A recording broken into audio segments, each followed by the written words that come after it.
What's going on, everybody? Hope you are doing amazing tonight. Thank you so much for joining us. Tonight, I want to be talking about raising your own meat.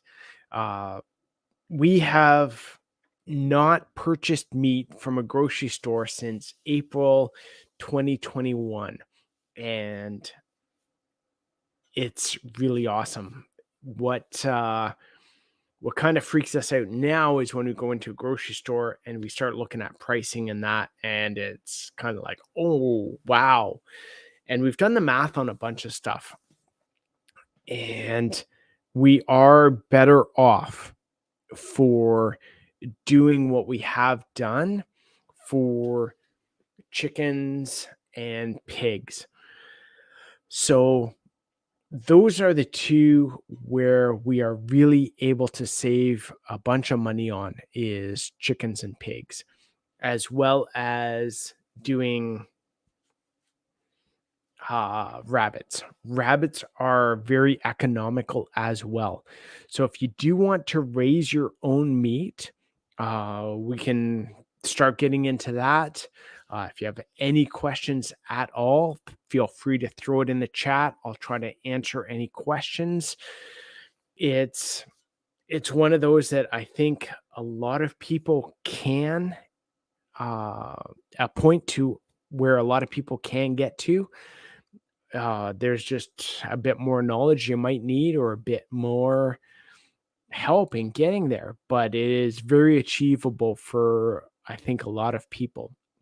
And you don't need as much land or as much money as you may think you need. It's not as bad as some people think. You don't need thousands of acres or hundreds of acres. It is kind of reasonable. So we can kind of get into that. One of the first things we can talk about is, I'd say, rabbits. Rabbits and chickens, meat chickens, are kind of, I want to say, the entry into it. Both are extremely affordable to do. There is, once you purchase, say, a male rabbit and a female rabbit, the buck and the doe, having more rabbits is so easy. You throw them together, they'll produce more. To cut down on feed costs, you can have them graze on grass. You can have, how people talk about chicken tractors, you can have rabbit tractors as well. So you kind of move them around. And the thing with rabbits, though, is you do have to move them around if you're doing that kind of system, because if they are in one spot too long, they will start to dig holes. They will start to tunnel. So if you leave them kind of overnight in one place, they will start to tunnel and they will probably escape, no problem whatsoever. That's where we made the mistake with our rabbit colony. Is we went down 2 feet or 3 feet around the edges with steel, and they were still able to start tunneling down below that exterior metal sheeting and start to get out. So Tracy T-Hand 141, welcome. Glad you could join us. Mark Tumel, thank you for joining us. New subscriber. Awesome. Hope we are, or I am at this point, able to answer any questions, give you some more information, and get you started on the journey if you haven't already started on the journey. Our life off grid, good to see you as well. Little Homestead by the Beach, welcome as well. Elizabeth B, welcome, good to see you. So Elizabeth, I really want to raise chickens with my kids when my kids are a little bigger. Youngest is 1, because my husband and I agreed it would be solely my project after he helps with any buildings. The cool thing is with chickens is it's not that hard. So we started with, I want to say it was 15, 20, something like that, meat chickens. And we've now gone up to 40. I think it was 40 or 45 meat chickens last year. This year, we're planning on 50.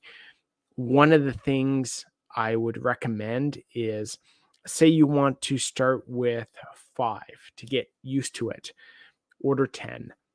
Unfortunately, with meat chickens, their life and mortality rate is quite high. So if you order 10, you might end up harvesting 8 or 7, because one might have a heart attack, one might die, that sort of thing. So start with a few more than you actually want to harvest.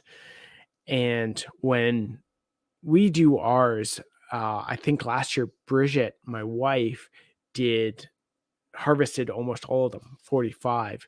But what she did was, at a certain point, once they get to the kind of age where you want to start harvesting, or the size where you want to start harvesting, she just went out a few nights and she would grab 3, harvest 3. Or on a Saturday, she would harvest 6. And then the Sunday, she'd harvest 6 more. So she was able to basically go almost day every other day, or the weekends, and that, harvest them as we went along. So it wasn't one big project where um, you have a Saturday or Sunday where you're like, okay, we got to plan this whole day and harvest all these chickens and prepare them and get them ready. So it's something where you can do it slowly, and it is much easier that way. Urban White Buffalo Farm, good to see you. Um, Deciding if you want to start with meat, birds, layers, or dual purpose. If you don't have laying chickens right now, get some. I highly recommend having birds that are layers. We started with dual purpose Chanticleers, which were born, kind of bred in Quebec. So they are kind of perfect for our environment, our weather. They have no problem dealing with a -30 weather, and they lay a decent amount of eggs, and you can harvest them for meat. So the Chanticleer are a great breed for that. If with that though is the Chanticleers, you do want to kind of start a breeding program. So because they lay eggs and provide meat, you can't buy 5 and then harvest them for meat. Then you're out of eggs, right? So you want to buy a few, say maybe 3 or 4 with a rooster. Then you can continue to harvest the eggs, and in the spring, then start saving up a few of those eggs, put them in an incubator if you don't have one that goes broody who wants to nest and hatch. And then you can start hatching out your own and start growing your little flock. Yeah, flock of birds. The other option is, I'd say, get like 3 dedicated egg laying hens, have a little coop, and those will be good for probably about 2 years, I would say. And then also at the same time, maybe purchase 10 meat birds. And then from there, maybe work into the dual purpose if you're kind of have that dedication of you want to go grow a flock. For us, I think it's been about 4 years where we've been working on trying to grow our Chanticleer flock, and we'll harvest the eggs or collect the eggs, then incubate a bunch in the spring. And then once they hatch and start growing up, then we'll harvest the roosters from that. So for us, that kind of complements the meat chickens that we buy every year. If that big ramble made sense at all.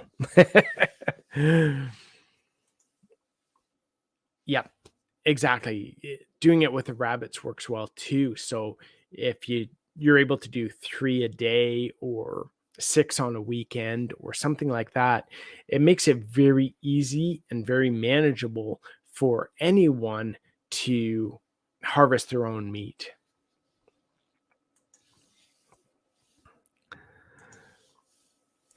Yeah, the incubating projects are awesome. Incubators are a bit pricey depending on the size you want to go. I think we can hatch something like, I want to say it's around 50-ish, 48, maybe something like that. And it's awesome. The kids love it. It's always fun having the little baby birds coming out.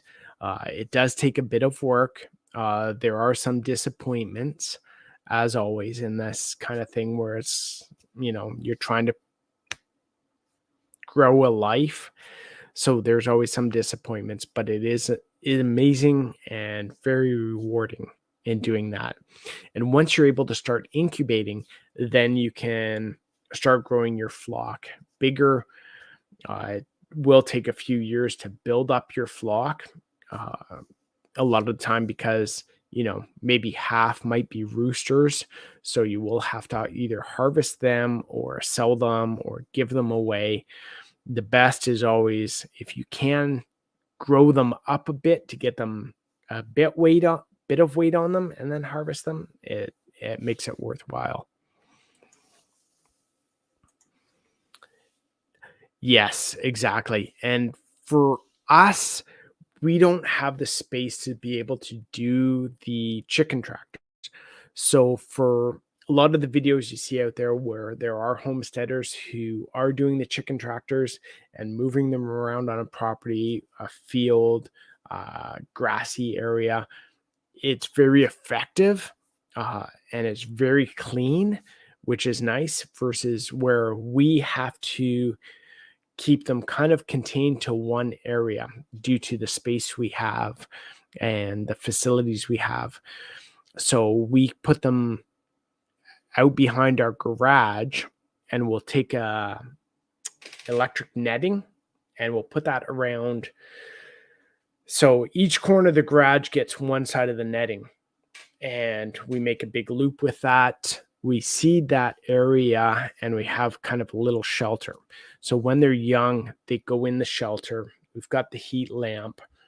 And then as they get older, we start opening the door. They can go out into the area where the grass is and they start eating the grass. It's nice. However, I want to say within a month, the grass is almost gone.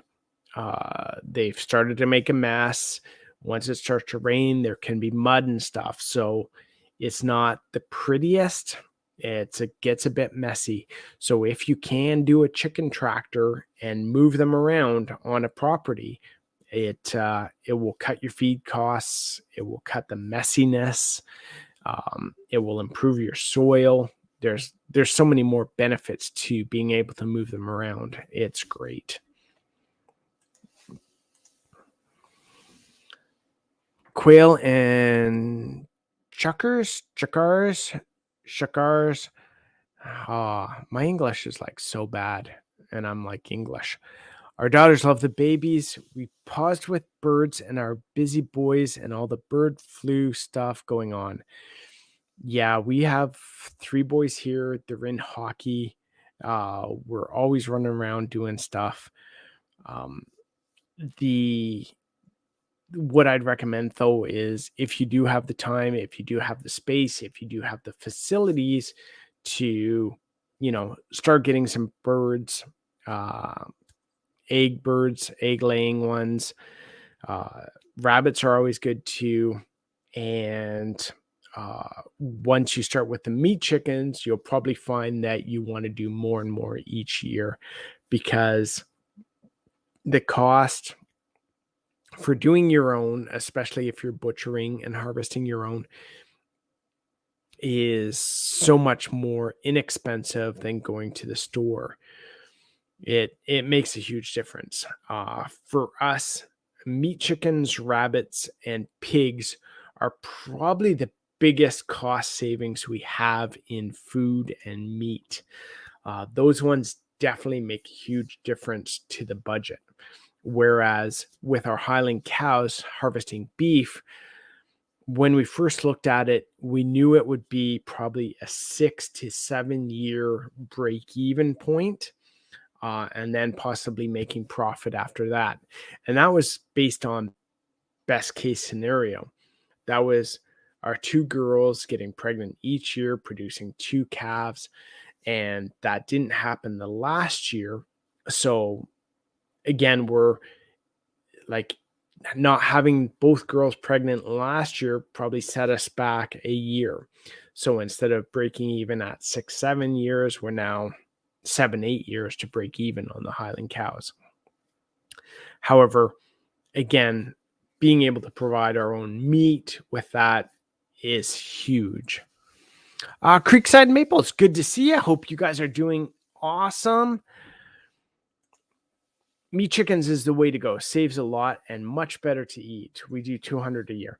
Yes, it makes a huge difference in cost saving. Yeah, the pigs and the meat chickens are just awesome for that kind of thing. For us, we had planned on doing basically for one bird a week. And for us, we have the boys. So our three boys, we have them every other week.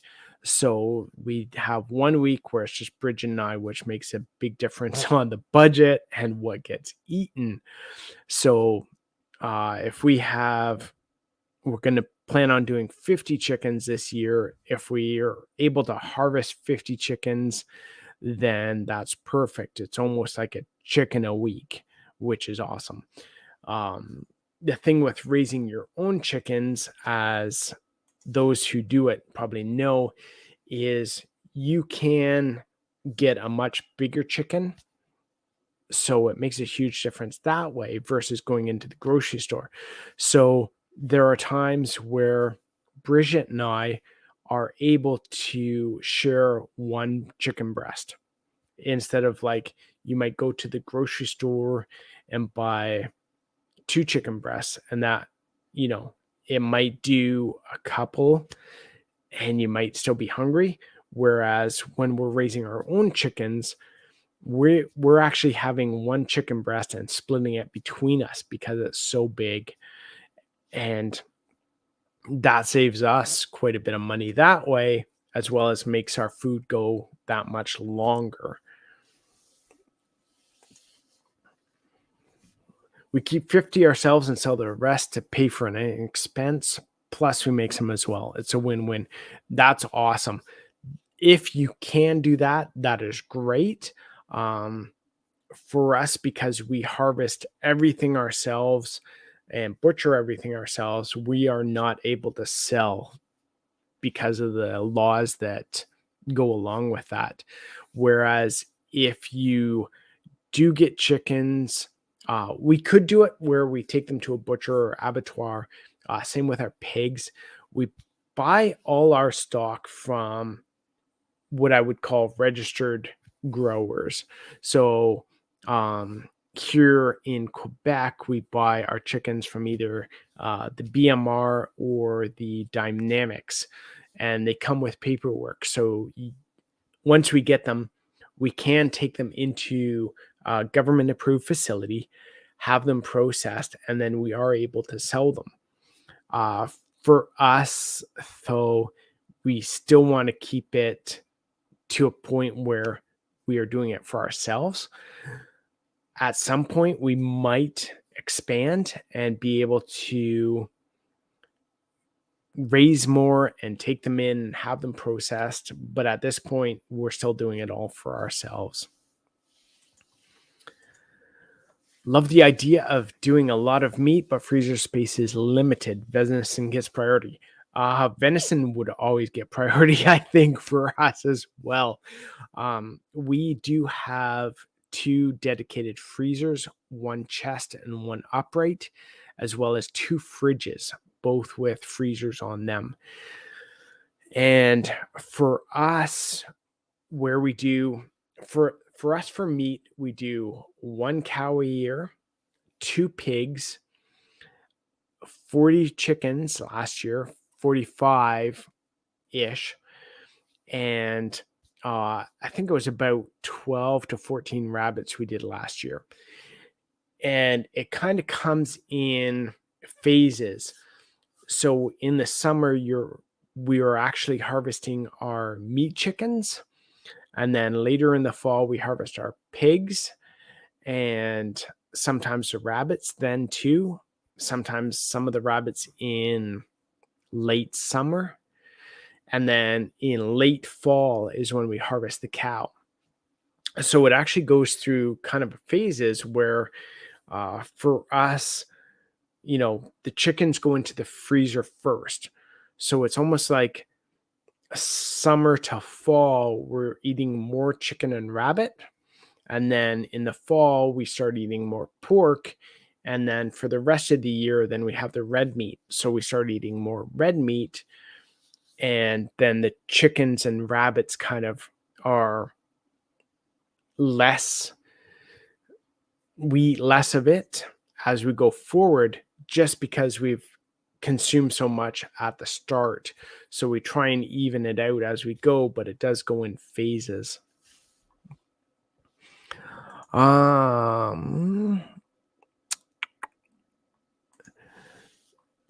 Yes, I remember you had built your own plucker, which makes a huge difference as well when you're doing that many. For us, we don't do the plucker or anything like that. So anyone starting up with meat chickens, you don't necessarily need a plucker. For us, what we do is we actually just pull the feathers off most of the breast. So up the chest bone, we pull most of the feathers off there, and then we breast and we take the legs off. So we basically pull the skin back, take the breasts out, and then take the legs off. The reason we do that is because we find we don't have a plucker, we don't have the hot water tank, so scalding them and then plucking them and then gutting them is a lot more work for us. Also, we don't do our chickens whole. So anytime we have chickens, we usually never cook them whole. We usually do like butter chicken or chicken pot pie or something like that. So we always like having our chickens broken down. So we might as well break the chickens down at the start versus freezing them whole and then using that as where we're starting. Oh my god, I've lost my cursor. There we go. I'm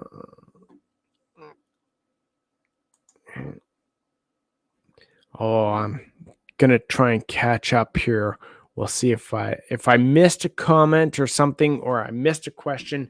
Just put it in capitals, right? Question, and then continue on with your question, and it'll be easier for me to find.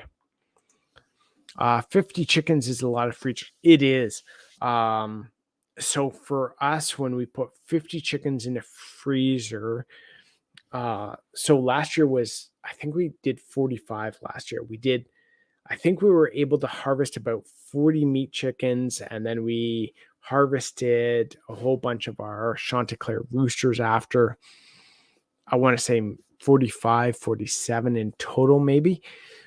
But with our upright freezer, it was probably, I want to say, at least half of the freezer or 3/4 of the freezer.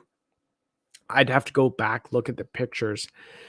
But when you break them down like we did into just doing the breasts and the legs, we usually don't do the wings.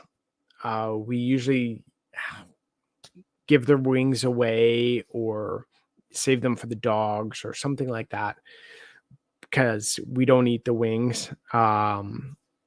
It's not something that we find efficient in a sense. So for us to do the whole bird, is it takes up a lot of freezer space, and it's not the way we consume the bird. So doing breasts and doing legs and packing them into the freezer that way, one breast, two breasts, or 4 to 6 legs in a pack, it takes up a lot less freezer space than 50 or 40 full size chickens. And then again, for us, the chickens get harvested in the summer.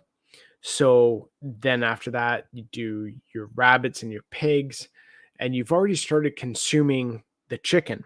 So you already start reducing the amount of freezer space. So now you can start putting your rabbits in there, you can start putting your pig in there. And then by the time you get to harvesting your cow, you've already consumed more pork, more chicken, more rabbit.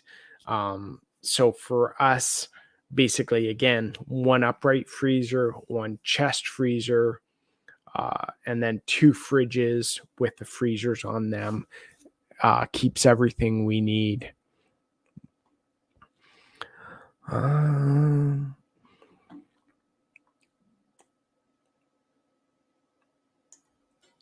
Rebel Canners, good to see you. Glad you could join us. Rem's Family Farm, welcome as well. Gathered Together Homestead, good to see you. Urban White Buffalo Farm, I don't know if I said hello, but welcome. Prepper Chicken Texas, hello. Skipping through some stuff here.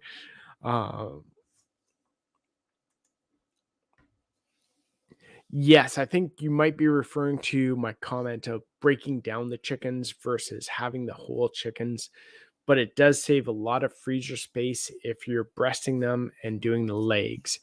Makes a big difference on space. Vacuum sealing everything. We do vacuum seal almost everything. Last year we actually started canning more of the meat. So we canned a bunch of rabbit and we canned a bunch of pork.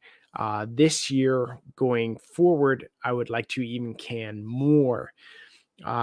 Just because, sorry guys, excuse me. Just because we want to save more freezer space, and we want to have more meals that are ready to eat.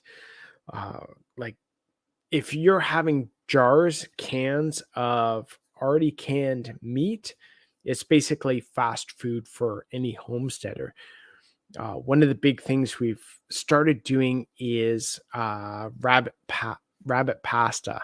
So we'll do up some pasta like fettuccine or spaghetti noodles or even the swirls. We'll go downstairs, grab a jar or 2 jars, depending on if it's Bridget and I or Bridget and myself and the boys. We'll grab 1 or 2 jars of rabbit, throw it in the frying pan with a rosé sauce, and then that goes on the noodles. So you're getting an awesome rabbit pasta dinner. And it's so quick and easy to do that versus if we have stuff in the freezer, then you really have to start planning almost a day ahead or that morning, where you need to start thawing something in preparation for dinner versus when you have it canned, you can run downstairs, grab it, and you have your own homestead fast food. We freeze dry a lot and save a ton of freezer space.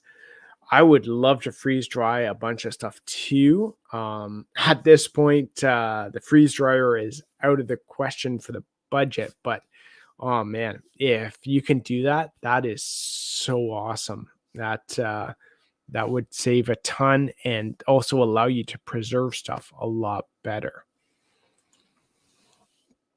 Wings and bones do make great broth. We do save a few carcasses from the chickens and turn it into chicken stock. That is one thing we do. When you can when you can pork, do some cuts not work well as others? Sorry, you lost me on that one. Um, yeah, if you could repeat that question. I'm not sure I get that one. Yep. Canned food is homestead fast food. It is so nice and easy. Ah, ah. Oh, I don't know what's going on. Get some more rum in me. That'll help. Yeah. So I've touched on the rabbits, the chickens, pigs. So pigs would be the second one after, I guess the third one. Rabbits, chickens, I'd recommend getting. Pigs is another one. Lost Creek Cabin, good to see you. Welcome. If I haven't said welcome to you already, I don't think so. So pigs.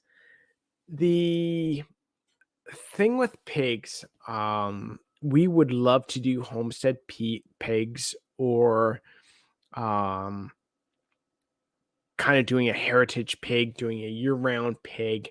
However, for us right now with our facilities, buying what everyone would usually call feeder pigs, buying them in the spring at a young age, raising them up till fall, and then harvesting them in the fall works extremely well. And it, I would say, probably costs a quarter to a half of what you would buy in the store, especially if you're harvesting and butchering yourself. And butchering pigs is so easy. It's once you get into the butchering of pigs, cows, that sort of thing, it it really goes easy once you kind of have the general idea of what's going on. You you watch some bearded butchers and some other stuff. We got a book on butchering the cows, and it makes it so easy because in a lot of cases, it is just following the lines of the muscle. And what I want to say to everyone in this case is do not be afraid of butchering your own meat because you cannot wreck it. It's for you, you're consuming it for yourself. So if you're doing cuts and they have an extra slice in it or an extra knife mark or you cut a chunk out or something like that, it's still edible. If you lost a chunk of meat and it goes into the grind to make hamburger instead of, on your steak or a tomahawk or something like that, it's no big deal for you. You're not selling it in the grocery store, you're using it for yourself. So you cannot screw up butchering your own meat. At some area, it is all going to be edible. It just depends on which way you're going to eat it. When you're canning pork, do some cuts not work as well as others? We have not found that. We have found that almost any cut works. The big thing would be is having less fat when you're canning, because that fat will just turn into liquid and then solidify after. So if you can have cuts that you've already trimmed the fat off of, it'll be much better for canning. Whereas any of the fattier pieces can go into your grind for making sausage or burger, that kind of thing.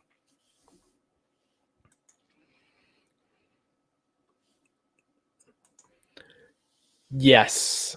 Again, we raise 3 pigs at the time and butcher them ourselves. We keep 1.5 and sell the rest to cover the cost. Doing pigs is easy. Um, it may seem like a huge chore, but it is not that bad. For us, again, we keep 2 pigs for ourselves, and that gets us through the entire year with the 2 of us and then having the boys every other week, 3 boys.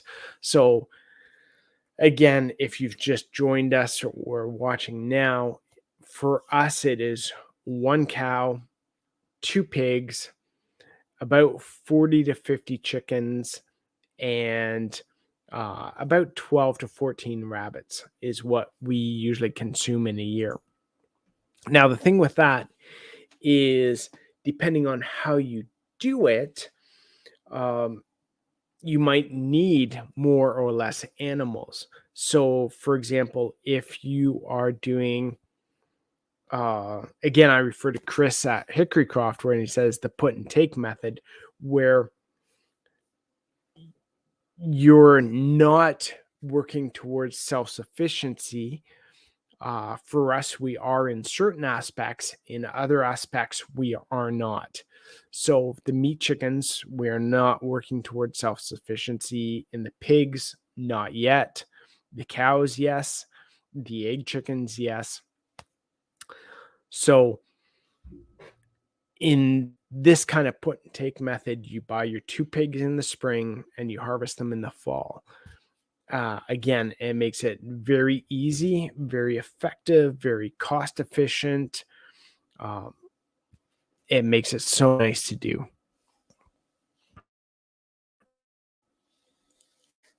Um, yes, and that's the thing if you want to get into it. Whereas, um, we really find doing feeder pigs as very effective, very efficient, very cost effective. We find the meat amazing to eat. The disadvantage is the possible future issues of how available they are and the cost. So every year that we have purchased pigs, we find the cost has increased. So each year buying the pigs, the cost creeps up a little bit, the feed creeps up a little bit. However, at the end of the year, it still works out better than purchasing our meat from the grocery store. If we could probably switch to doing heritage pigs, that would be a lot nicer for us if we could start breeding our own, if we had the facilities, say a barn or a very covered area or something where, the pigs could easily go in, breed, raise their young. That would be ideal for us. We're not there yet. So hopefully in the future we can get to that point where we're able to come up with a plan and have either kunis or something else where we can raise our own. Maybe I'm talking too much. My throat's all dry. It's like, oh man. Uh do we get tired of eating Highland steak 3 times a week? No, we do not. um for us eating the steak, we like to change it up a little bit too. So we might not just have steak, but with our Highlands, we'll have shepherd's pie, chili, the steak, the burger. So we do change it up quite a bit that way. It's not just steak nonstop. We'll do ribs every so often. We won't do a lot of ribs or kind of specialty cuts, maybe. I wouldn't call ribs specialty cuts, but because we butcher everything ourselves and we don't have a meat saw, we try and do everything boneless. So sometimes trying to do ribs. Sometimes instead of doing the ribs, what we'll do is we'll put all that meat into ground, just because what we find is we we prefer having like shepherd's pie or chili or hamburgers to having ribs. So we might as well take that extra time. Why? I got the big C or something. So we'll take that extra time to process the cow and make it into the cuts we want. We find that much more effective going forward for us.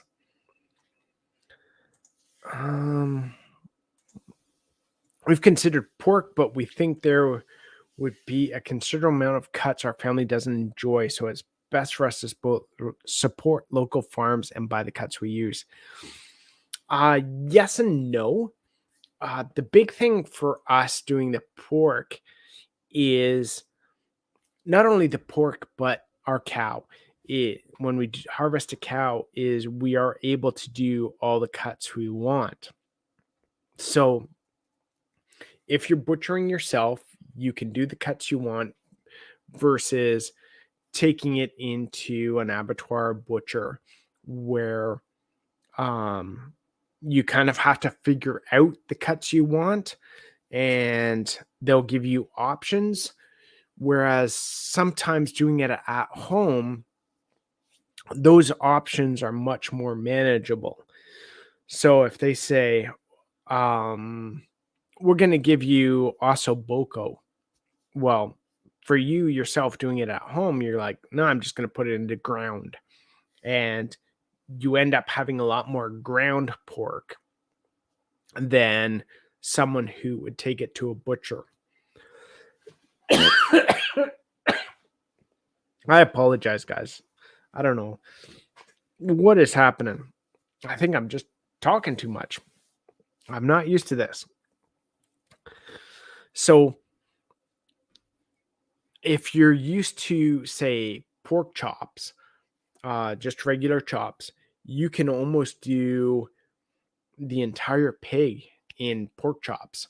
And then any cuts that are not good for chops, you can do into ground. And for us, we even use the ground pork for doing hamburgers and chilies, pasta sauces, that kind of stuff. So for us, the ground really gets extended when we're able to use the pork ground as well.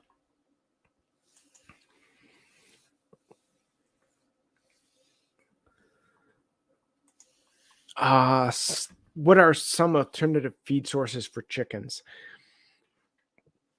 I'm not a great resource for that. If you check out Hickory Croft Farms, they have some awesome videos on how they do some of their own feeds for chickens.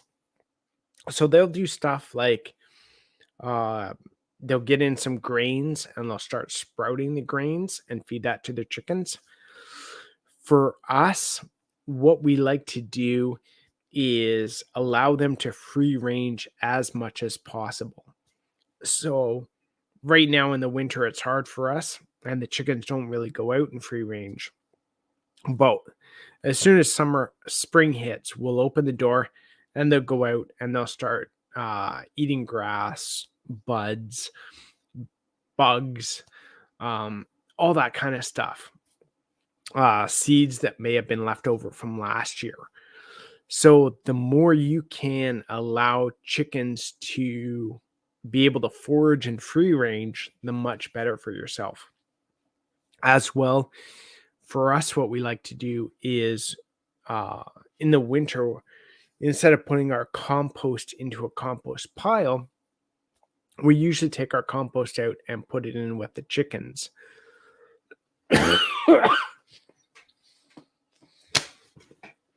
So then the chickens are able to almost go through their own little compost pile in their coop.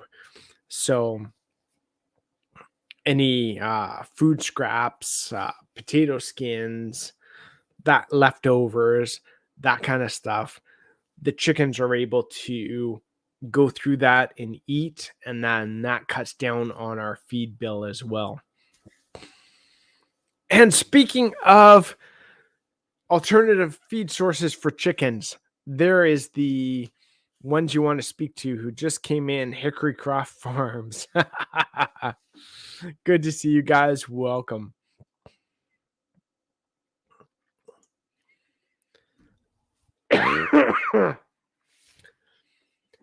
It's not just the rising cost of pigs, but the fuel and expense to get them. I'm in a very remote in the far north, and travel is a big consideration. Yes, that's a big thing too. Is again, like I touched on before, is I'll say it again now that Chris is here.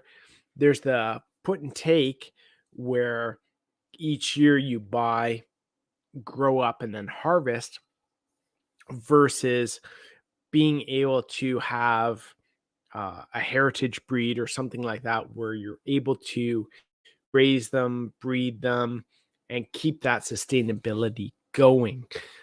Uh, in remote locations or locations where it's hard to get something, then trying to get more into that self sufficiency is more ideal. So it makes it easier for you to be able to provide your own food and own source of produce rather than relying on the co-op or BMR or Dynamics or what have you to be able to get your animals each spring. Do we make our own bacon and sausage? We do. We do it a little bit different than most people, though. So for us, a lot of people will cure their bacon and ham and stuff. We do not.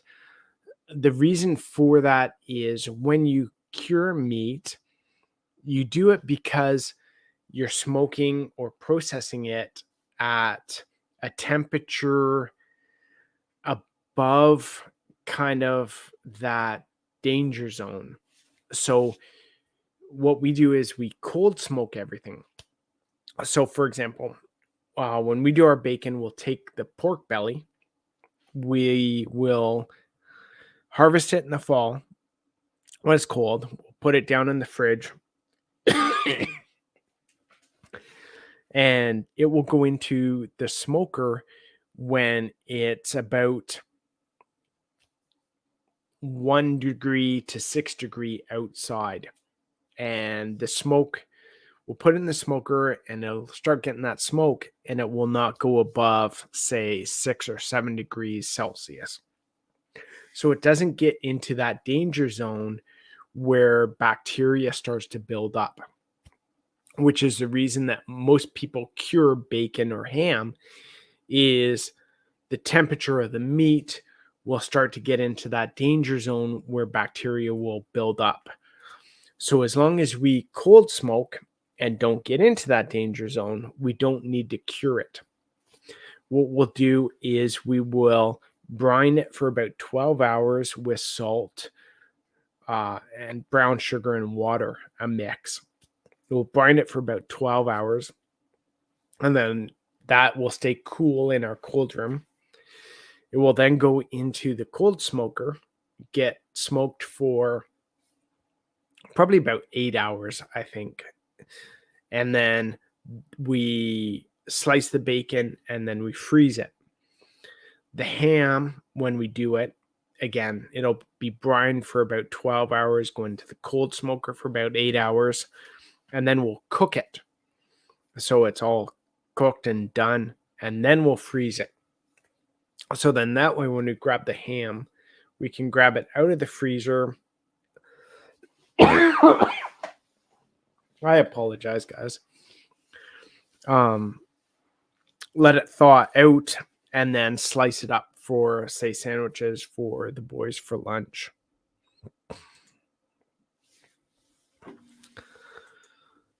You're sounding a little You're starting to sound a little sick there. I don't know if I'm sick. I was sick. I had a cold about a week ago. But I think what's happening is I'm just talking a lot more than I'm used to. So I don't think I normally talk this much. And my throat is feeling really dry. So I don't know whether that's it or I'm just stuffed up or what it is, but I'm sorry, guys. I not making this the best, but Buttercup and Fern, good to see you. No problem on being late. I haven't got all these live streams set in the calendar yet. All good, no worries. Yes, the cooler temperatures are great for working with meat. It makes a huge difference, not only in being able to store your meat, um, but also allow you to butcher it a lot more effectively. So the big thing is when butchering not only the cows but the pigs as well. Pigs we find don't need to be aged. However, if you harvest a pig and try to butcher it right away, it's almost like the meat is, I want to say, loose and floppy. So when you're trying to cut your steaks, the meat may be shifting or moving. Whereas if you put it in a cooler or cold room, we have a cool bot cold room where it keeps the temperature anywhere between about 1 degree and 4 degrees.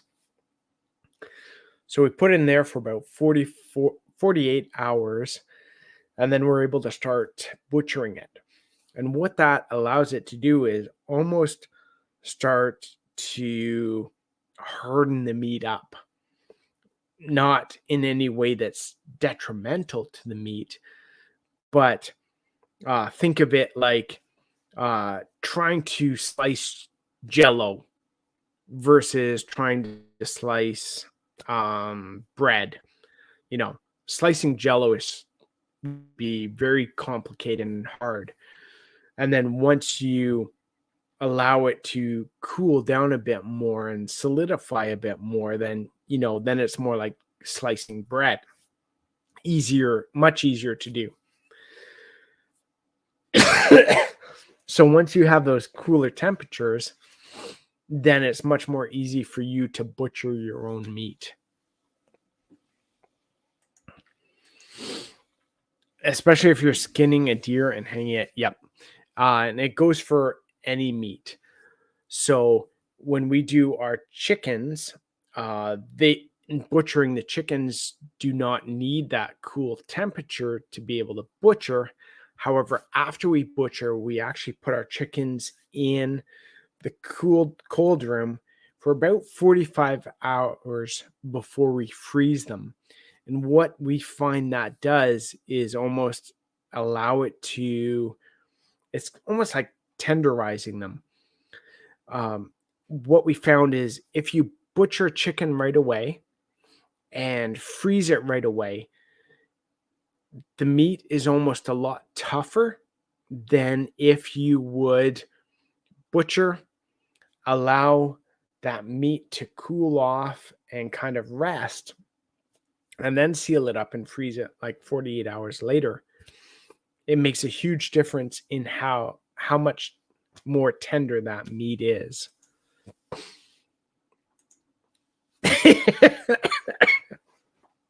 Yep, it's true. The colder, the better on that one.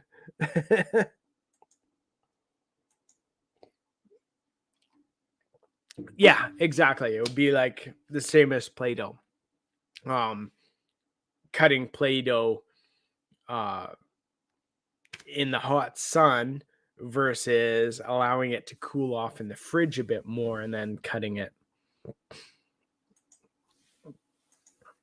Yes, that's another great way to do things as well.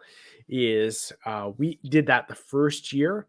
Is after we harvested the chickens, we'd basically throw them in a big cooler with a ton of ice and ice water, and then go ahead and butcher them after that. And that made a huge difference as well.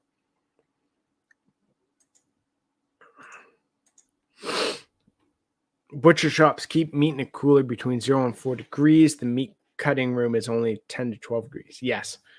So for us, again, we have the CoolBot cooler down in the basement that we built.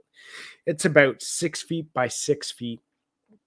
So we're able to hang a full cow in there, cut up into pieces. We're basically able to hang 8 big sections. So when we do the cow, we usually do the cow in 6 sections. So we usually have 2 extra hooks left over. When we do the pigs, we usually do 2 at a time. And then we're able to hang either 2 sections, like each half, or again, harvest it up into 6 different sections and hang the 6 sections there as well.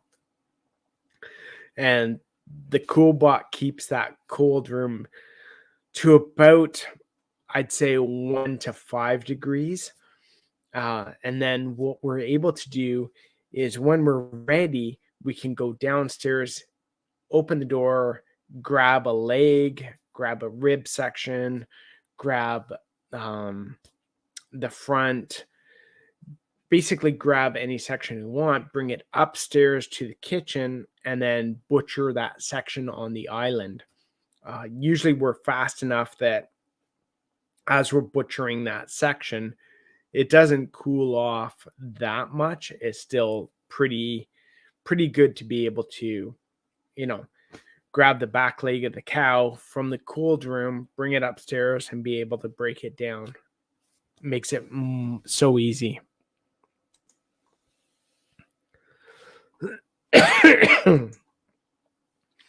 Yes, they're a lot tougher if you freeze them right away.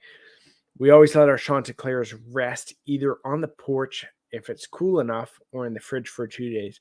Yeah.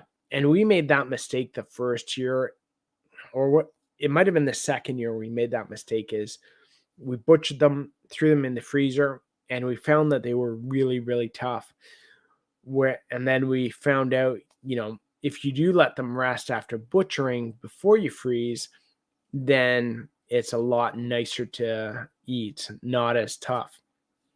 So now any meat we have, like the chickens or the rabbits, after we harvest, we'll put them in the cooler, the cold room, for about 48 hours before putting into the freezer. Now, the one thing too is, depending on what you're doing, whether you're doing, like I mentioned before, the put and take, where in the spring, say you buy 2 pigs and you harvest 2 pigs in the fall. If you're doing cows, you can do that as well with, say, an Angus or something like that, where they're faster growing, they're a bigger cow. You can go to an auction, buy them in the spring, raise them up. However, if you're going to get into more the self-sufficiency method, you need to look at how many cows or how many pigs or how many chickens you're going to need to continue to expand your fold herd flock. So, for example, we harvest 1 cow a year. We have 2 moms right now and 1 bull. That will kind of help us expand our herd to a degree. So this year we had, well, right now we've got Sirloin, who's a little baby who was born last year. We expected both females to be pregnant to give us 2 babies. 1 female was pregnant, so we only got 1 baby. This year, both females are pregnant, so we're going to have 2 babies this spring sometime. And if you have not gone and voted, go check out the last live I did, or Bridget and I did, and you'll be able to go in and vote on when you think those 2 babies will be born, as well as what sex they will be. And you could win a prize if you guess right. Oh, man. So what you have to look at again is whether you're focused on trying to become self-sufficient in a certain area, or whether you're going to do as Chris put and take, where you purchase in the spring, harvest in the fall. That's not exactly what he says. He'll probably give me crap later for that, and he'll be like, that's not. No, Chris doesn't do that. He doesn't give me crap. He kind of alludes to stuff, and but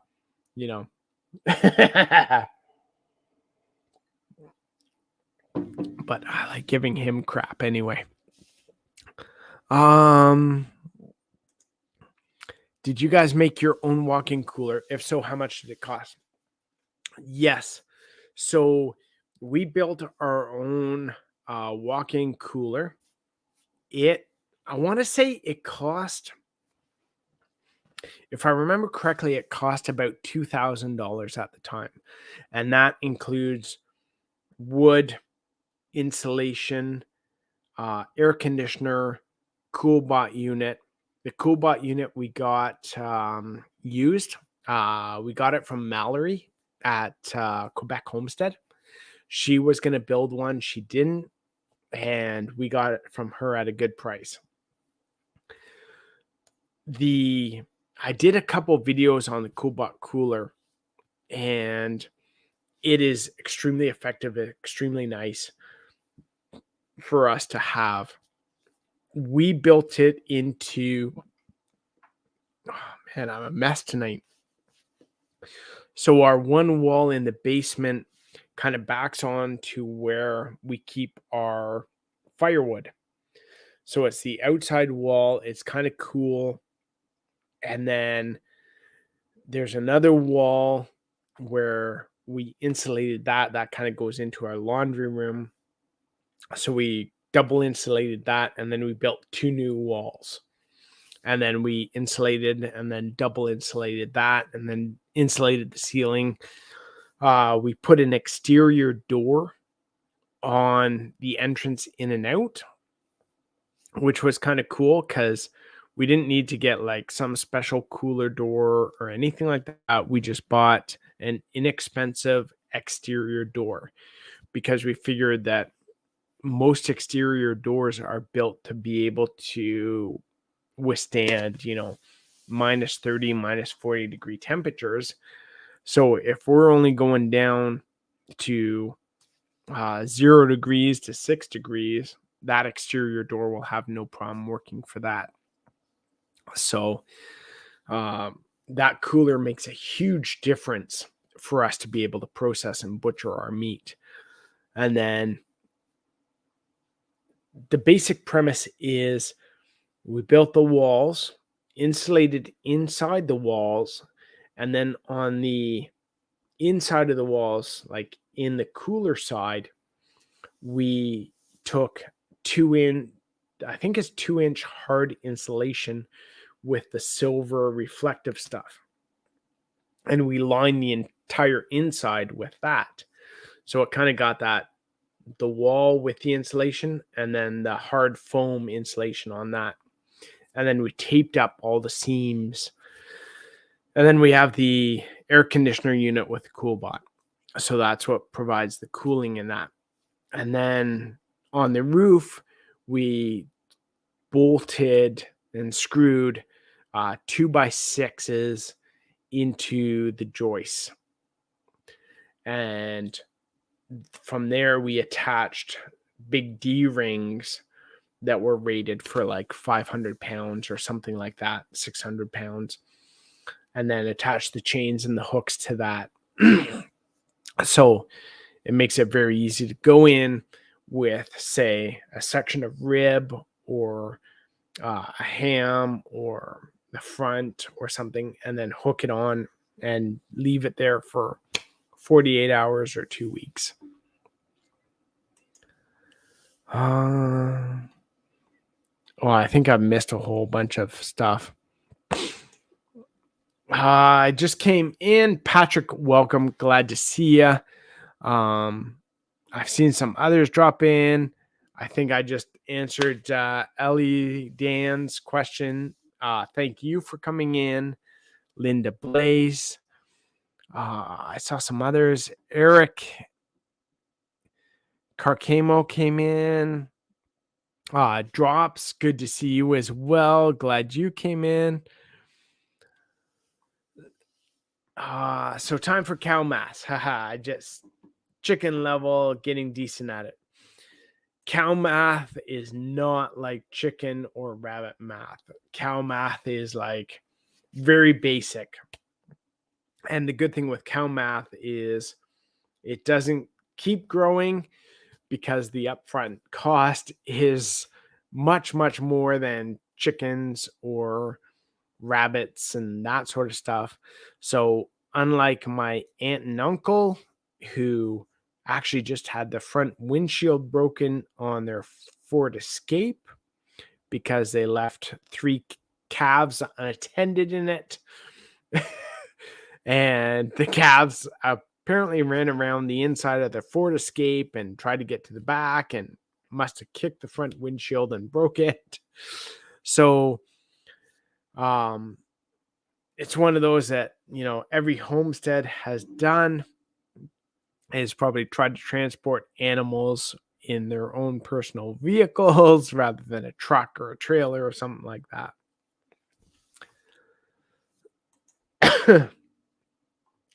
Many channels address the harvesting, but they don't cover the follow-up process. Most seem to freeze whole as well, and I will be parting ours out. That's true.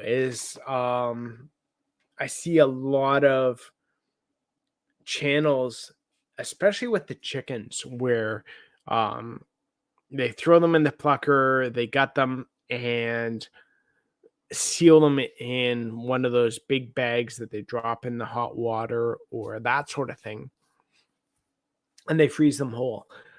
For us, like I said before, we don't do that. For us, doing a whole chicken, it just takes more work afterwards for us, because we like doing, like I said, butter chicken, chicken fettuccine, chicken Alfredo, chicken pot pie, that kind of stuff. So to do a whole chicken up front and then break it down after, it never made sense to us. So we like to break it down from the start, freeze 1 breast or 2 breasts together, put them in the freezer, or freeze 4 or 6 legs, sometimes 2, depending on the size of the legs, and put those in the freezer. That way we can kind of pick and choose what we want, what we're going to eat. Say if we have Monday night or Sunday night or something like that, where we know we want dinner and the boys are going to need lunches, then we might grab one where it's 6 legs, throw it in the Instapot Max pressure cooker, cook it, and then peel all the meat from the bones. We'll do the chicken with like a rice and some veggies, and then we'll have lots of leftover to be able to feed the boys for lunches, make sandwiches, like club sandwiches or that something. We'll grab some of our bacon, and it makes excellent club sandwiches after. So again, for us, we like parting the chickens before we freeze them versus the whole chicken right at the start.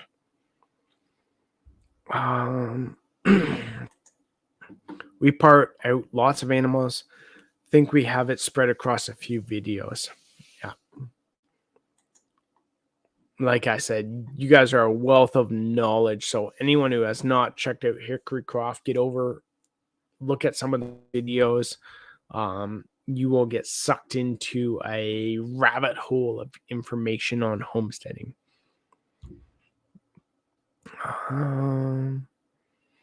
Just kind of skipping through some comments here.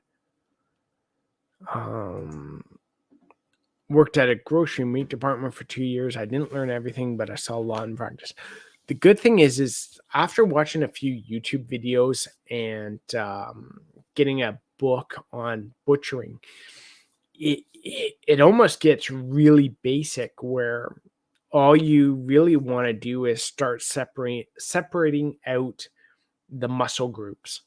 And once you do that, then it's so easy after that. If you get into other cuts where it's bone in and you have, say, one of those meat band saws, that makes a world of difference right there. However, we don't have one, and we're still able to butcher our pigs and our cows, no problem whatsoever. Walking cooler. Walk in cooler. Hey, I'm just happy the concept of put and take made some people think about it. You never really see it discussed on YouTube much. No. And that's just it. And that's why I I'm buffering. I would love to again. I don't know if Chris or Steph is making the comments here, but if I could have Chris like on a once a month live just to pick his brain on stuff, it would be awesome. You guys have such great knowledge on stuff and get into it so deep. But yeah, the put and take method, depending on, again, whether you want to go full self-sufficiency or do it where it's like spring purchased, fall harvest is a huge thing.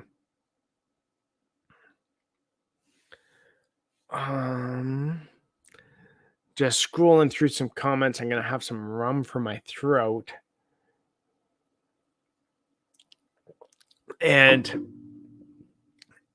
I have, for anyone that's been following us over the last few years, I think most of you have, and anyone who's in the membership as well, I did a video about my drinking.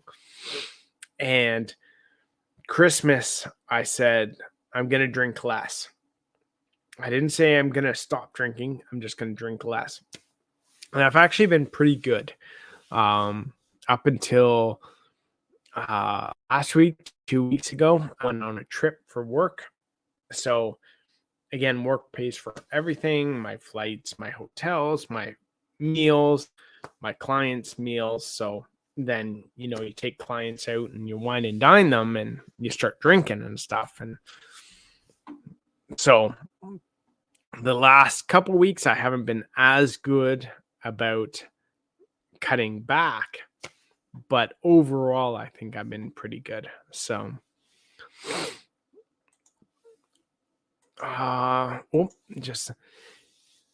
yes, humidity is a big thing. I haven't perfected that yet in our walk-in cooler. However, for us, it actually stays pretty good. I think maybe because once we put the meat in there after we've washed it off, so once we harvest the cow, harvest the pig, we always take the hose, wash it off, and we take it downstairs and put it in the cold room. There's a lot of moisture on there. So what we find is there'll be a lot of blood, a lot of moisture dripping on the floor. And when the air conditioner starts to run, it will produce a lot of moisture and drip outside the wall from the air conditioner. We haven't faced freezer burn uh, just because one, it doesn't freeze. Two, I don't think it's down there long enough. And three, probably there's so much moisture already in the meat just because of the way we do things. Cat Matt, good to see you. Glad you could join us.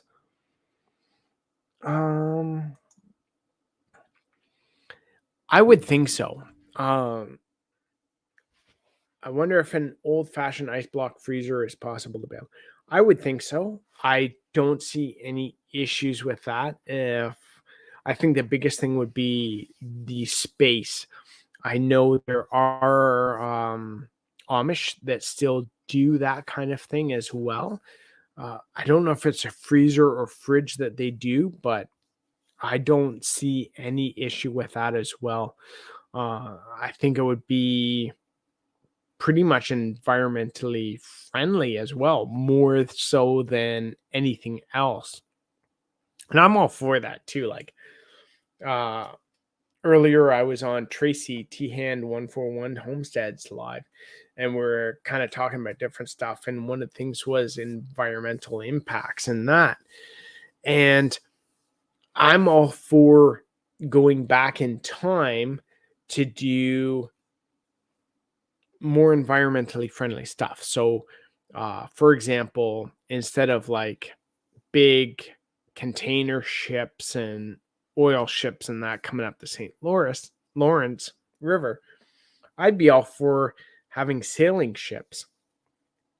I think in this modern age, what we tend to do is focus on what technology can do for us.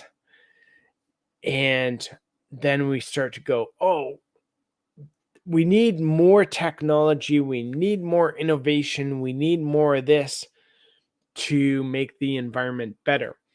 And then we start mining more minerals, we start doing more stuff that's like really bad for the environment to try and make the environment better. Whereas what we could do is, man, I'm going on a rant here, is use that technology to figure out how we can make old technology better. So, for example, sailing ships. How can we make sailing ships more effective? How can we make the wood last longer in sailing ships? So, you know, they used to build the sailing ships, and say they built a big sailboat and that, and then they take tar while the ship might have been in the water or might not, or they put tar on the boat and it might have drained into the water. Well, we know that's bad for the water and the environment and stuff. So why can't we do that sort of thing, but now use technology to make it more environmentally friendly?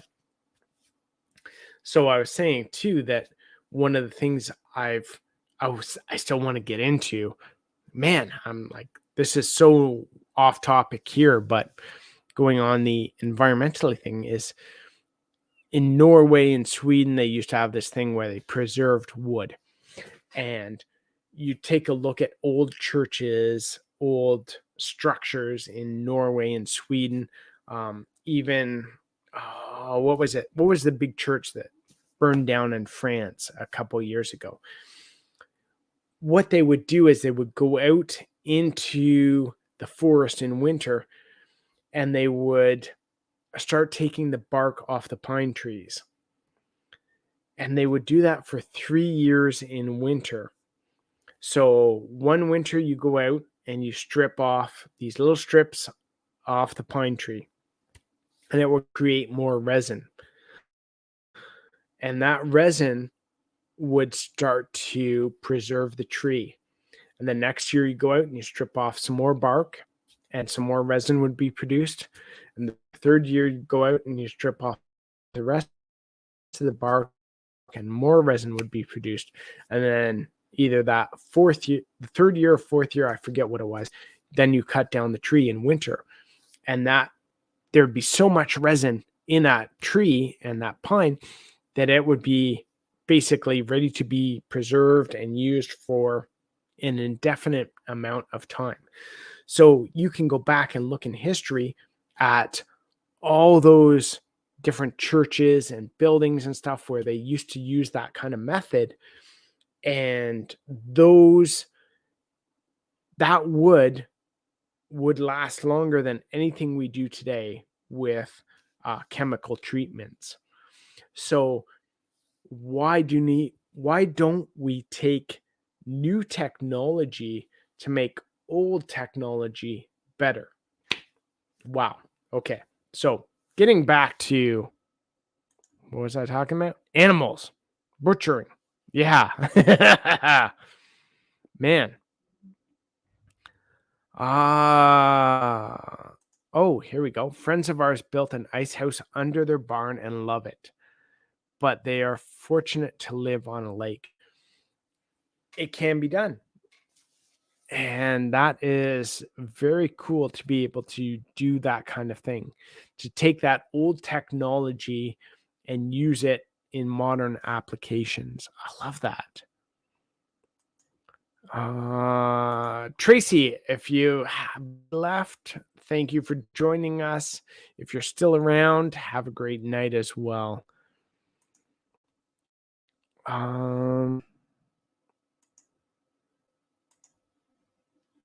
What's going on? Clicking on stuff and it's not clicking on. They're better to cut it up first in pieces on a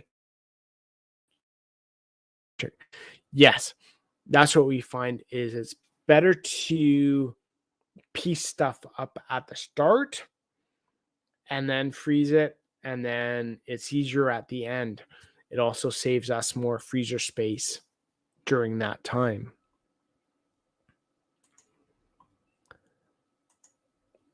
It was solid concrete with an old beer cooler door and worked so great for them in our winters. That's awesome. I love that. It's just like, oh, what can I do to be able to incorporate that into what we do to make it so much better? I think the one big thing for us, when we want a root cellar, that would be awesome. And I still want to interview one of my buddies here in town who has this epic root cellar. And I need to interview him. He's got an orchard as well. He's going to come this week and drop us off some apple cider that he makes. He said it was about 14%. It's like so cool. But I do want to interview him and show off his root cellar. It's just crazy awesome. That's one of the things we need to build. But if we could build some sort of freezer or cooler or other thing where we're able to use the winter temperatures to cool it, that would be awesome.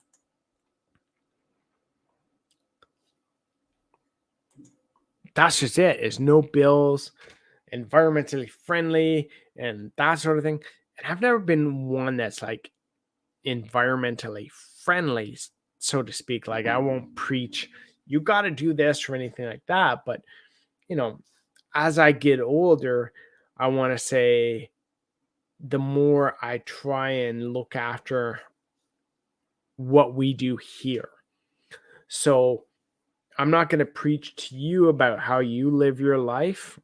I'm going to try and live my best life, try and live the life that I would want others to live, kind of lead by example or show by example, or just like, you know, not be a hypocrite, which I won't get into that. That's going to be like, oh, bad. For us, we love chickens whole, but we never put our rabbits in the freezer whole. Chris Steff, what is your reasoning behind doing the chickens whole? Is there Is it a way you cook them or break them down after, or is it chicken stock, or what? What is your reasoning for doing the chickens whole? You might have answered that already, but a rabbit hole, literally, yes. So the one thing we found is when we did the rabbit colony, you can see that in one of our earlier videos, is built a rabbit colony, went down 3 feet, but rabbits can definitely dig below the 3 feet. So I went over to feed them the one day and they were already trying to dig under. And I stepped right beside the fence. They're like kind of colony, and it like sunk down into their hole, and I like hurt my armpit and stuff because I like fell and the whole thing sunk. And yeah, rabbits will dig holes, a lot of them. And the one thing is too is with a colony, if you do decide to build a colony, what I'd suggest is put in a floor, then some, say, dirt or gravel or whatever, and then build tunnels for them so that they're not digging tunnels. Because one of the things we found is we did lose some rabbits, and we think it was because they were in a tunnel that they dug and the tunnel caved in, and we were not able to find them or rescue them from the cave in, which really sucked. So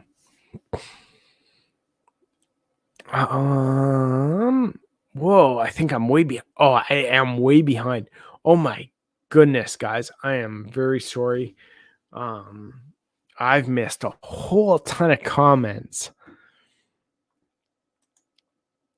You will have a nicest longboat on the St. Lawrence someday. I hope so. I hope someday I'm like be able to build a long ship and, get it out there and go. And then, like, when I croak, throw me in that long ship and everyone can fire flaming arrows from the citadel and set that boat on fire. That would be freaking awesome, I think. Yeah. Oh, yeah, Notre Dame. That was it. That was the one in France that burned down, and then they looked through it, and what they found is they went to some of the guys who were able to still utilize that old wood technology. And I think what's happening is they have rebuilt it or rebuilding using the old school methods rather than trying to rebuild it using new methods. I think I'd have to recheck on that. Why we don't do that is money. The few won't benefit as much taking the old tech and updating. Yes. I know. Yeah. We could get into that. That's like its own rabbit hole about sustainability and making money and growth and that kind of thing. My feeling is in some cases there is still money to be made in taking that old technology and updating it. I follow a few companies that do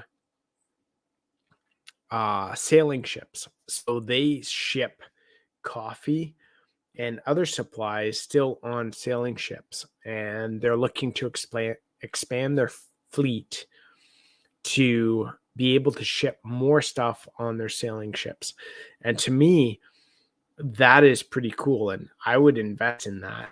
And I think that is one of those,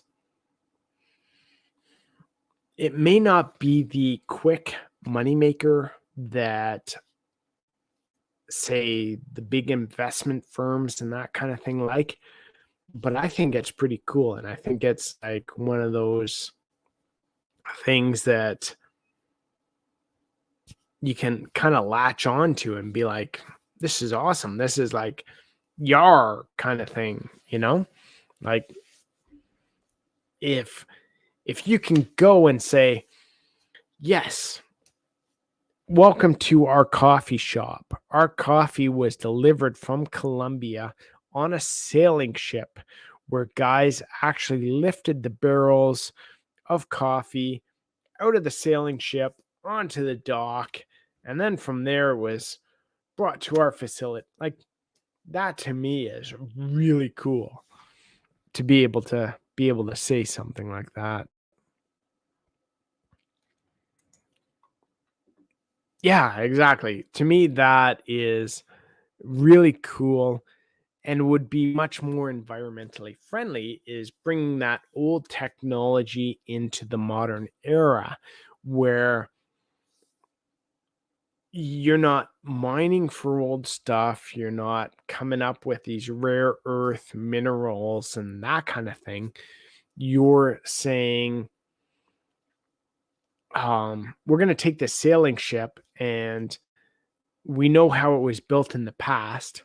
We know the environmental damage it has done in the past because, maybe they used crappy paint or this tar or something that leaked into the ocean or rivers or whatever, or, they chopped down too many trees at the time to make it.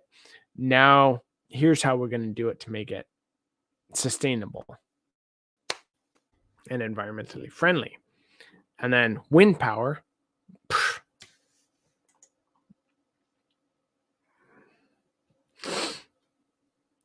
Oh, man. I was going to end this about half an hour ago, but you guys are still going. And now we're not on raising meat. We're like the rabbit hole of sustainability and other stuff. It's like crazy.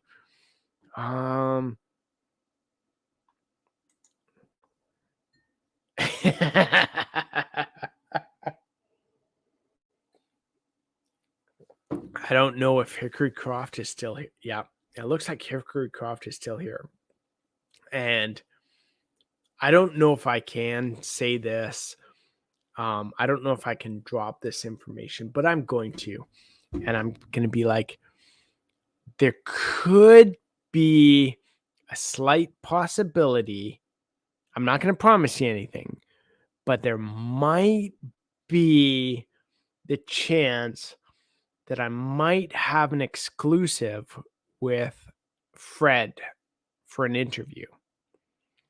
So if you watched Fred Talks at Hickory Croft Channels, there might be a slim possibility that maybe I could get an exclusive interview with Fred. I'm not promising anything, and I'm not saying that's going to happen. So don't say, Darren told us. I'm saying there's like a little chance that it might happen. Keep your eye out for that, just in case it might happen. Buttercup and Fern, if you haven't left already, have a great night. Thank you so much for coming in. So glad you could be here. The parrot's driving her nuts. What did I miss?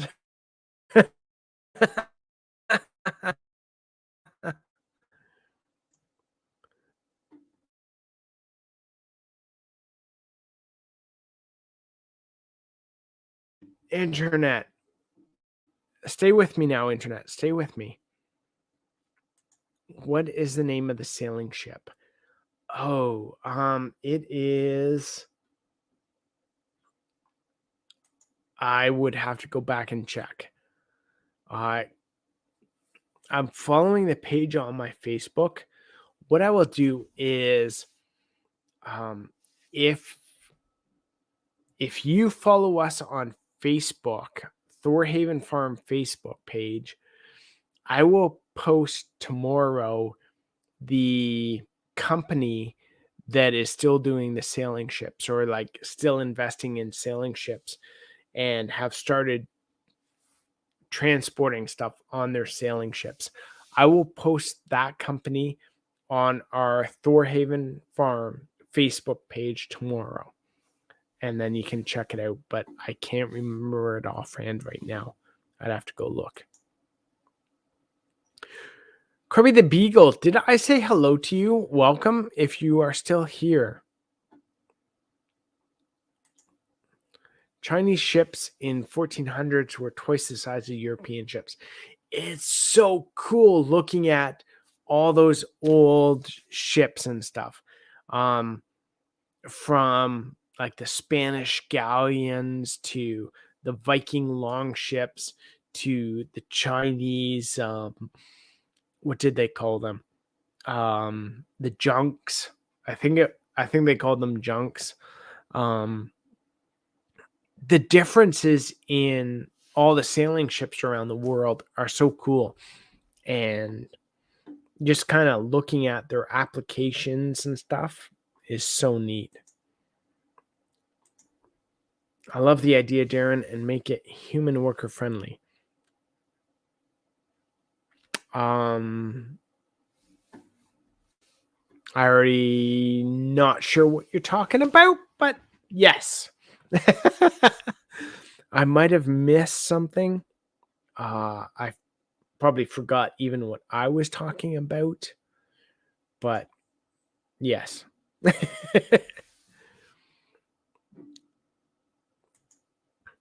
Okay, so then what I'll do is I'll put it on the Thorhaven Facebook page, but I'll also put it on our YouTube community page. I'll give them a little shout out on our community page on YouTube. Fred's still juggling some things, but things are looking good. And FYI, the Fred Talks are temporarily unavailable. The joys of moving. Okay. I will try and keep all the viewers up to date on Fred as well, as long as I can secure some kind of exclusive on a Fred chat interview. If you guys haven't checked out the Fred Talks on Hickory Croft Farm, I know not all the viewers are kind of into that thing, but it's kind of weird because I was talking about it. I forget who I was talking about it. Maybe I was talking about it with Chris and Steph. I was like, okay, I'm kind of really right wing, if you can call it that. I'm like, the less government intervention into what we do, the better. So for me, left, right in the original sense of the term is not where I am. I'm like, okay, I don't know if this is left for you guys. This is right for you guys. Or maybe it's this way.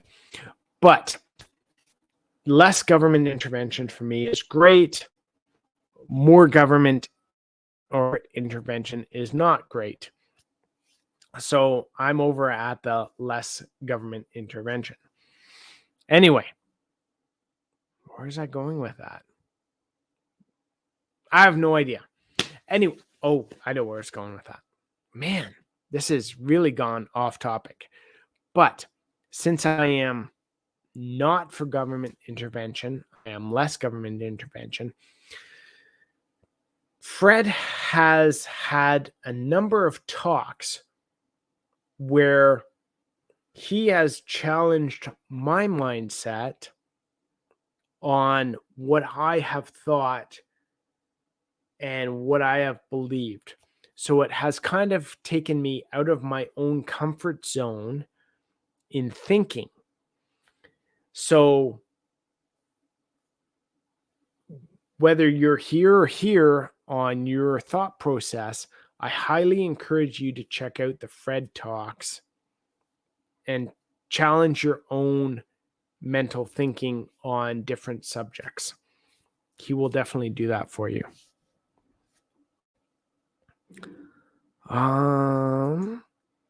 We are putting them up on a new channel slowly over the next week or so. New stuff will be coming. Awesome. Great to hear. Yes. So I'll make sure I post that both on our Facebook page as well as our YouTube community channel.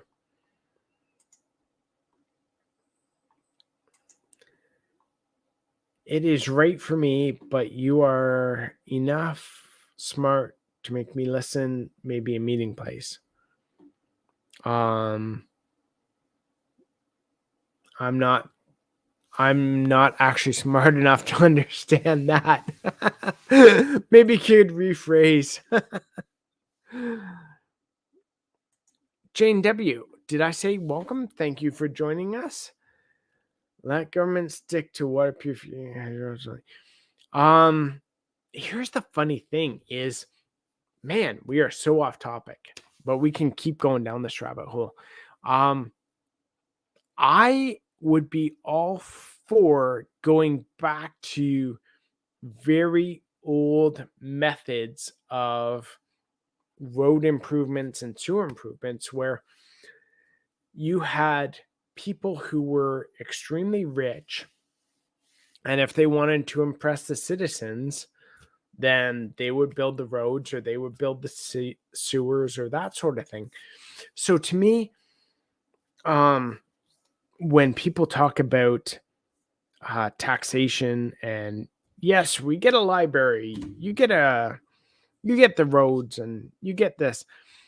There are so many private roads in Canada up north because companies need employees to get to work.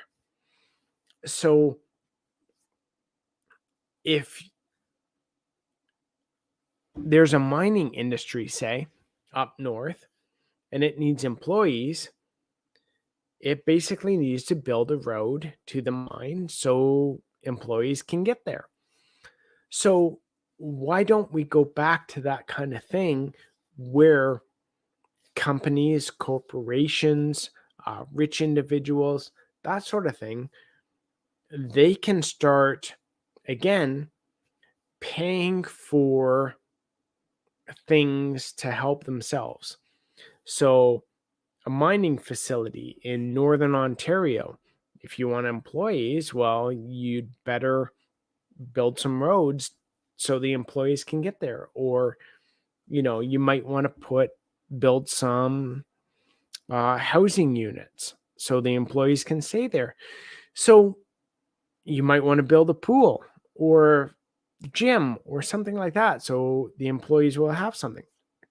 So to me, the whole concept of continuing to tax the population is so misguided, where we can have such a different system.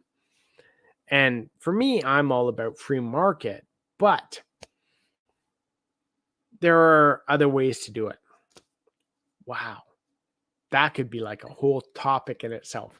And I can't believe there's 14 of you still watching this. And I appreciate that. I'm like so in love with you guys and so appreciate you guys for being here and being so off topic. It's crazy. Oh, Fred's new channel. I just put it up. The first of original 6 talks today. The monstrosity channel. Here I am with my English. Yeah, the monstrosity channel. Well, I highly recommend everyone getting over there and checking out the monstrosity channel. And I will be promoting that channel.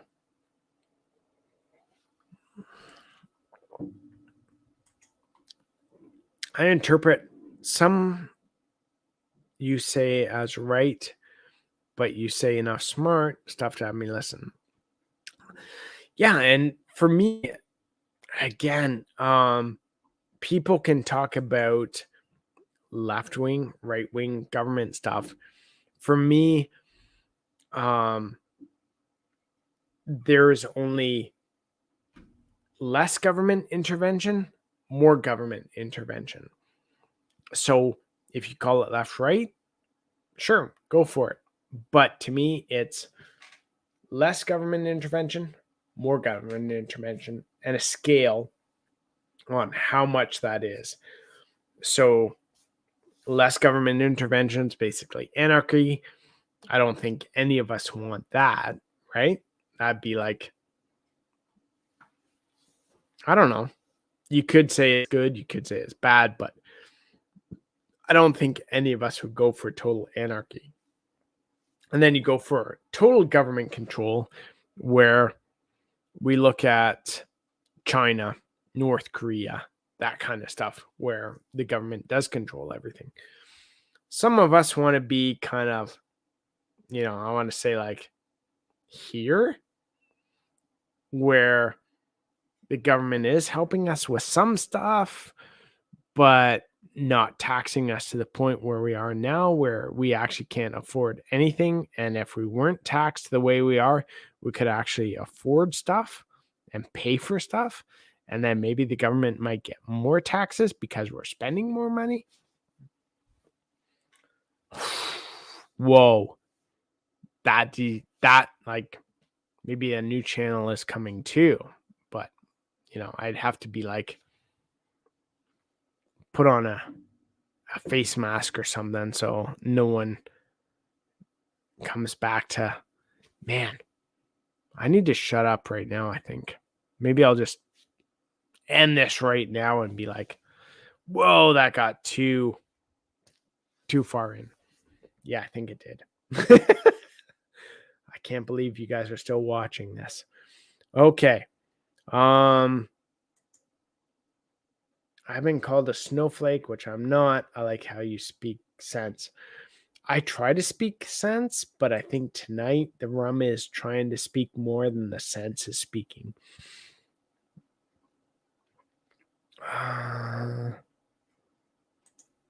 Yes, I know. We'll try and avoid that topic because it's not going to go well no matter what we talk about. Maybe I should find some sort of companion to Fred.